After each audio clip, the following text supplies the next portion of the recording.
Hello, here we are, part 2 of the video for electrical legislation. Why do we have two parts in this video? Because I accidentally pushed the stop button on the recording and lost a little bit. So I will go back a bit and start again from where I left off in the last video. So we looked at the purpose of ASNZS 3760. So let's have a look then at the scope. This standard specifies procedures for the safety inspection and testing of low voltage single phase and polyphase electrical equipment connected to the electrical supply by a flexible cord or connecting device, and that is new equipment placed into service for the first time, is already in service, has been serviced or repaired, is returning to service from second-hand sale, or is available for hire. So what does that mean? We have low voltage there, the first thing. So safety inspection and testing, we know what that means. Low voltage, meaning anything under 1,000 volts. I've never come across anything that's more than 1,000 volts that I need to test, and I would imagine you probably won't either. However, the standard does define that it's under 1,000 volts. I'm sure that equipment over 1,000 volts exists. I've never had to test that stuff, and we shouldn't be doing high voltage stuff anyway, so all that tells us is normal voltages that we would see 230 volts for a single phase or 400 volts for a three phase. It says single phase and polyphase. So single phase is familiar single phase plug, normal plug, one phase, one neutral, one earth, that you've seen a million times before. Polyphase in this context means more than one phase.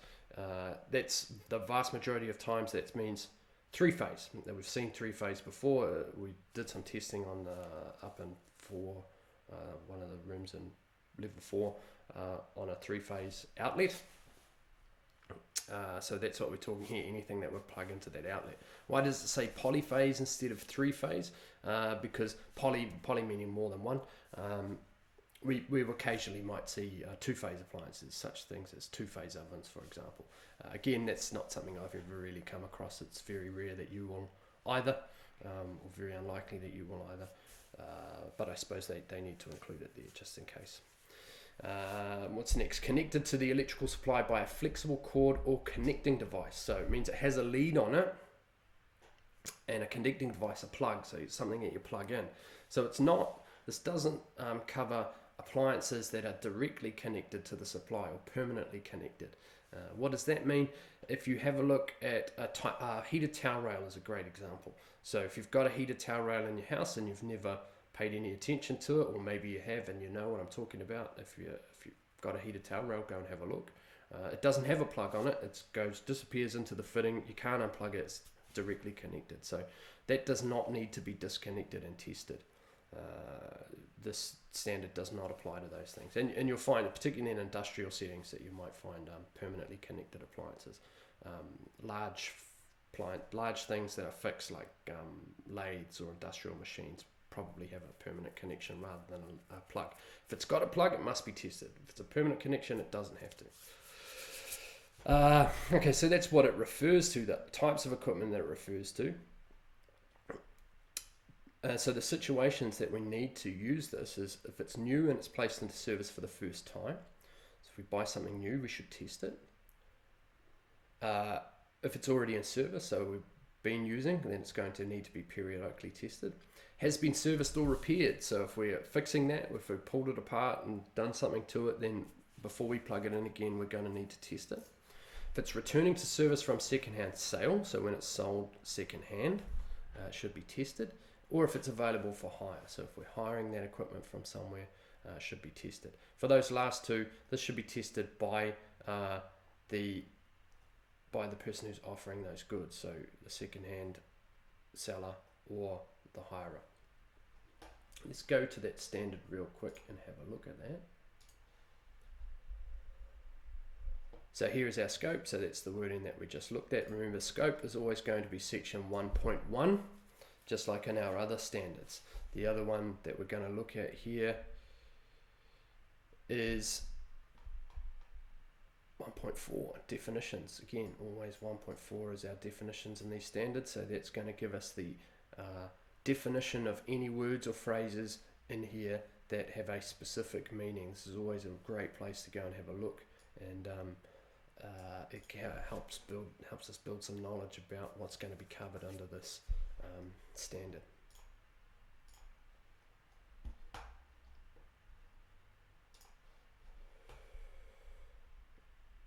This also covers RCDs, except those within the scope of AS NZS 3003 and NZS 6115. So essentially that means any RCD that's on a lead, it doesn't apply to RCDs and switchboards and so forth, or integrated into sockets.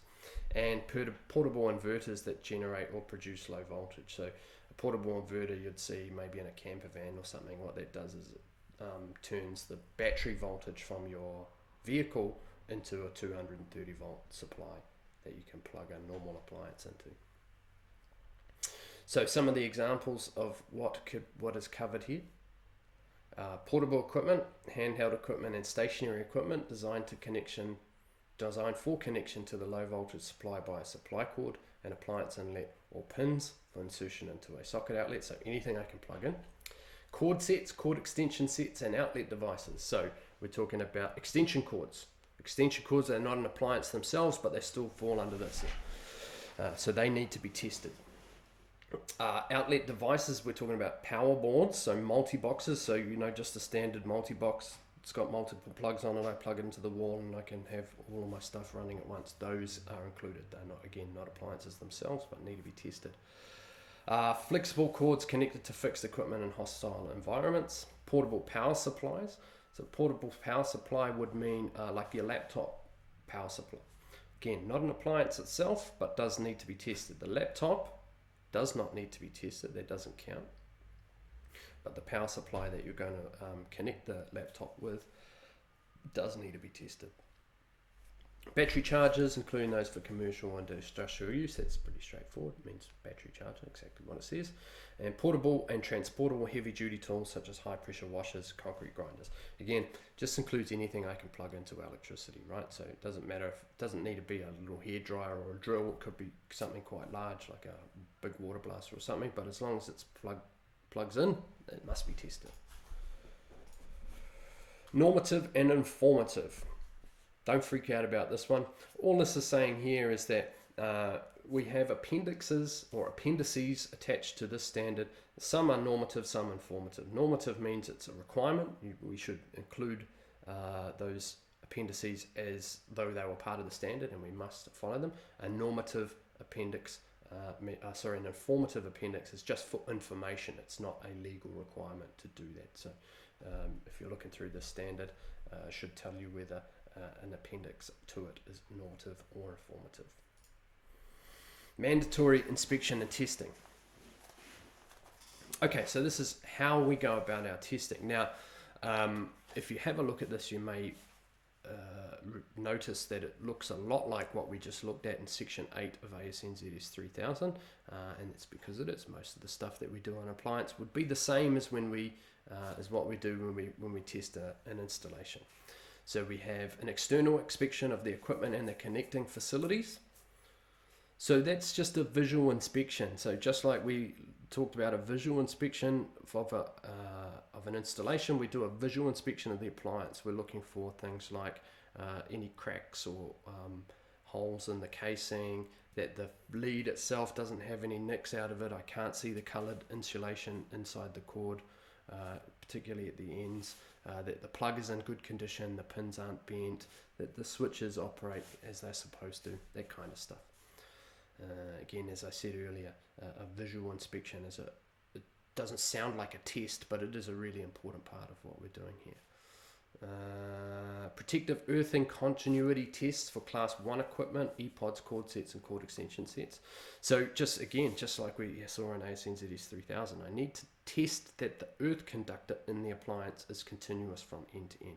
It mentions class 1 equipment. We won't go into detail about that, but we have class 1 and class 2. Class 2 appliances is also known as double insulation and it doesn't have an earth in it. We'll deal with that later, but for now we'll say that I need to test the earth pin on the plug to wherever the earth is terminated on my appliance, and generally that would be the metal outside of the appliance. So I should be able to put one probe on the metal any metal parts on the outside of the appliance, and then the earth pin, and I should get continuity. Insulation testing, which may be achieved by measuring insulation resistance or leakage current. So the same as what we did before. We're going to test between the live conductors, phase to earth and neutral to earth, with our high voltage meter, just like before, the 500 volt insulation tester. And we're testing that the insulation is good on our appliance. So if we get any leakage across the insulation from one conductor to the other, then we know that appliance is bad. Confirmation of the correct polarity of live connections in cord extension sets with rewirable plugs or rewirable cord extension sockets. So confirmation of correct polarity means that if I've got an extension cord, that the phase at one end, the phase terminal at one end, is connected to the phase terminal at the other by a wire in between, that we haven't inadvertently crossed those wires over somewhere, from one end to the other. Confirmation of the correct polarity of live connections and cord sets with rewirable plugs or rewirable connections.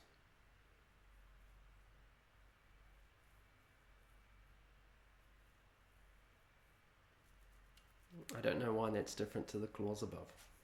It means the same thing.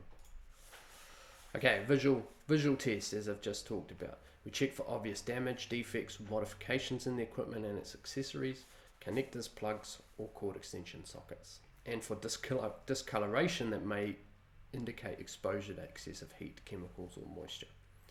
Check that flexible cords are effectively anchored to equipment, plugs, connectors, and cord extension sockets, so that cord is not loose, it's not going to pull out. Check for damage to flexible cords. For ePods, those are our multi-boxes, check that the warning indicating the maximum load to be connected to the device is intact and legible. I'm sure we've all heard about the dangers of overloading a multi-box. So there should be a label on the multi-box that tells you what the maximum load is. So that needs to be on there. We should check that. Check that any operating controls are in good working order. They're secure, aligned, and appropriately identified. So the switches are working, no breaks. Check that covers, guards, and the like are secured and working in the manner intended by the manufacturer or supplier. So that's an interesting one. So that's not really an electrical test, right? So we might be talking about a skill saw that has a blade guard on it. So it's part of our job when we do the test to make sure the blade guard is working correctly. Even though that's not electrical, it still falls under this kind of testing. And for other machines, it may be, there may be some significant types of guarding, or it may be quite complicated, and we need to check those. Check the ventilation inlets and exhausts are unobstructed. So dryer would be a good example there, right? So we know that if we allow lint to build up in the dryer, it could cause heat and eventually a fire. So again, as part of our testing, we should be checking that all of those things are unobstructed. The pins of insulated pin plugs should be inspected for damage to the insulation of the pins, and if fitted, the shroud on cord extension sockets should be inspected for damage. Let me see if I've got an insulated pin plug around here somewhere.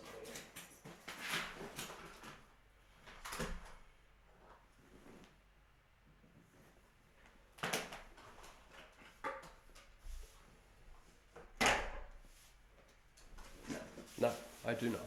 Okay, so if you find a plug floating around in your house, often you'll find that the pins on there are partially insulated. That's to prevent us from, if the plug is partially inserted, from being able to stick our fingers in there and touch the actual pins themselves. So if it's got insulation on the pins, not all plugs will, but if it's got insulation on the pins, we need to check that it's good. And we need to check the current rating of the plug is consistent with the current rating of the equipment. So if we've got an appliance that's going to draw 20 amps, it has to have a plug that's suitable for 20 amps. A standard normal single phase plug is only 10 amps, so we wouldn't want a 10 amp plug on a 20 amp appliance. So we just need to check that it's got the correct plug on it. Earth continuity, we talked about that. So I'm testing from the body of the appliance to the earth pin, and it says here that it must not exceed 1 ohm. That'll become more meaningful when we start talking about resistance and Ohm's law and that kind of thing. But for now, suffice it to say, it must not be more than 1 ohm. Testing of the insulation, we're going to use an insulation resistance tester. And we're going to put that on 500 volts, just like we did for installation testing. And we test between the live conductors to earth. Now, an important note here, and this will become more apparent as we do this testing, that we should have the switches turned on, because we need to test the whole appliance. If we have the switches turned off, then we're just testing up to that switch.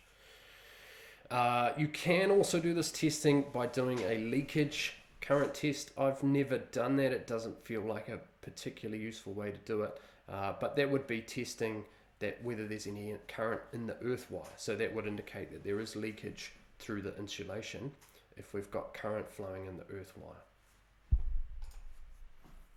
Polarity of rewirable plugs and rewirable cord extension sets. So we need to know that the, as I said, the phase pin on one end of our extension cord is connected to the phase pin at the other end. We don't want it crossed over. So the order of the pins of a 3-pin flat pin plug, so a normal plug, to their connection shall be earth, that's the bottom one, neutral, that's the blue one, and then active, the live one, that's brown, in a clockwise direction. So we should be able to look at the pins of the plug. We go earth is at the bottom, and I follow it around clockwise. So neutral will be next on the left, and then the other one will be phase. If you're looking at a socket, it will be opposite. Think about it. Socket, plug, they've got to be mirror images of each other. So if I was looking at a socket, it would be a clockwise direction, anti-clockwise direction. Cord extension sockets. Yeah, so the exactly what it said on the last one. The order will be earth at the bottom, neutral, and phase in the opposite direction. Does it say clockwise? Oh man, that's wrong. Yeah, that's incorrect there. We'll deal with that when we're back in class. We can look at a plug and figure it out. But one of them should be anti-clockwise and one clockwise. It can't be both. They both can't be clockwise. Non-compliant equipment. Where in-service inspection or testing identifies equipment which fails to comply with the criteria given in the standard, the equipment shall be appropriately labelled to indicate that the equipment requires remedial action and warn against further use. Such equipment shall be withdrawn from service. The choice of remedial action, disposal, or other corrective action shall be determined by the owner or person responsible for the safety of the site where the equipment is used. Okay, so that's just telling us that if we find something that's faulty, right? If we do our test and it's fine, we put a tag on it to say it's fine. If we find something that's faulty, we can't just leave it. Or clearly we can't put a tag on it saying it's fine. We can't just stick it back in the cupboard and go, well, that one failed. This is telling us that we must do something about that, and at the minimum, we have to put a label on it to say that it's not to be used. Often you'll find people would cut a plug off or something like that to stop people from plugging it in. And then it says that the choice of whether we repair it or get rid of it or whatever, that comes down to the owner. If I'm the tester, I don't get to decide whether the owner has to repair that, or I don't get to throw that in the skip bin. That's the owner's decision as to what they do about it. We just got to tell them and label it appropriately. Compliant equipment. Following testing, compliant equipment, so if it passes the test, it shall be fitted with a durable, non-reusable, non-metallic tag or other indicator. Special techniques shall not be required to identify the equipment.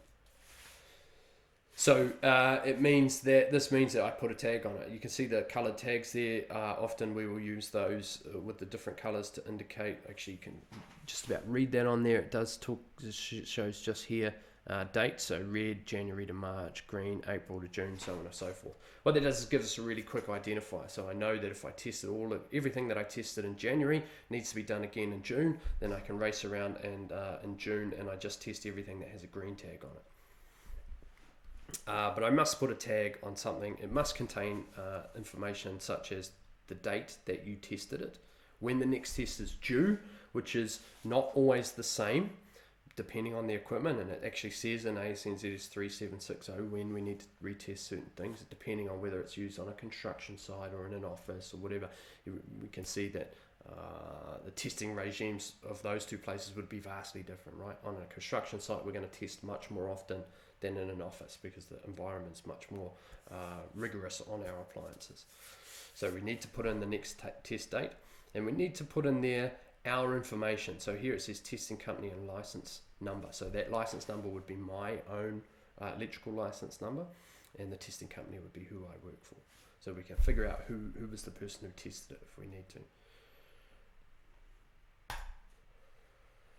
Okay, so that's ASN ZS 3760. We will become more familiar with that document as we go through our course. So then we look at the New Zealand Codes of Practice. The Code of Practice is a set of rules or statements of preferred work practice which offer an approved method for complying with regulatory requirements.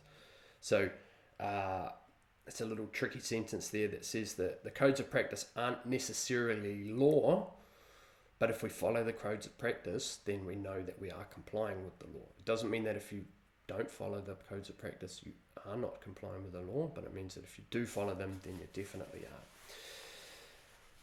are. New Zealand Electrical Codes of Practice, ECPs, were developed in consultation with the electrical industry. They provide best practice procedures for specific areas of electrical safety. The Electricity Safety Regulations cite several New Zealand Electrical Codes of Practice as listed in Schedule 2. Note that ECP 54 is referenced from ASN ZS 3000. Many of the ECPs have been repealed with the introduction of ASN ZS 3000 and companion standards. Listed below are ECPs that are still in current use. So when I was an apprentice, we didn't have the standards, we had ECPs. So there was stacks and stacks of them, is about 50, and they contained essentially all the information that we now find in ASN ZS 3000. So they were combined together into one document. But some of those ECPs still exist. Oh, and we're not going to list them. It disappeared. Okay. You shouldn't need to worry about ECPs generally. We go to standards, and we don't really cover ECPs in this course because they're not relevant to the most of the work that we do. You'll find, I believe there's still a couple of ECPs that cover off what work homeowners can do in their own homes, for example. But other than that, they're extremely specialised, and all of the information that we need is generally covered in various standards, so we don't need to worry too much about the codes of practice. You just need to be aware that they exist. Okay, so that looks like topic 1 over. Congratulations if you made it all the way to the end of this video. I do appreciate you taking the time out to view this and listen to me rabbit on. If you have any issues with any of this stuff, I know that one of the disadvantages of doing videos like this is that you can't ask questions, so you can't clarify any information, and for me there's no immediate feedback. So generally if I'm talking in class, even if nobody says anything, I could tell by the confused looks on people's faces if I've said something that doesn't make any sense whatsoever. Unfortunately with videos we can't do that, but please feel free to get in touch, flick me a text, or again comment on the YouTube video if there's anything in there that appears contradictory, I might have said the wrong thing, whatever, or if there's anything that you just don't understand that I've explained it in a way that doesn't make sense. If we're doing online classes, then my preferred method of doing this is I publish the video, you guys watch the videos. Please also watch the other videos on Canvas because those contain important information as well, but watch this video, watch those videos, and then when we have the Q&A session, we have the Q&A session for that topic afterwards rather than before. So I don't want to have a video call where we all talk about a topic and then you all go and look at the videos and look at the lectures. That doesn't make sense. Watch the lectures first, and then we have the Q&A session via video conference. So you can get more information, you can clarify, ask me questions about stuff that didn't make sense, or if you just want to hear more about a certain topic. To that end, it's a great idea as you're going through these videos to write down any questions that you have. Obviously, you can send me questions, as I said, text me or YouTube comment or whatever, and then I'll know I need to address that question at the Q&A session. But if you write them down and then just bring them along, that's fine as well. Okay, so that's the end of the first video. Oh, stay tuned for many more. Hopefully we're not in lockdown for too long. Thanks, guys.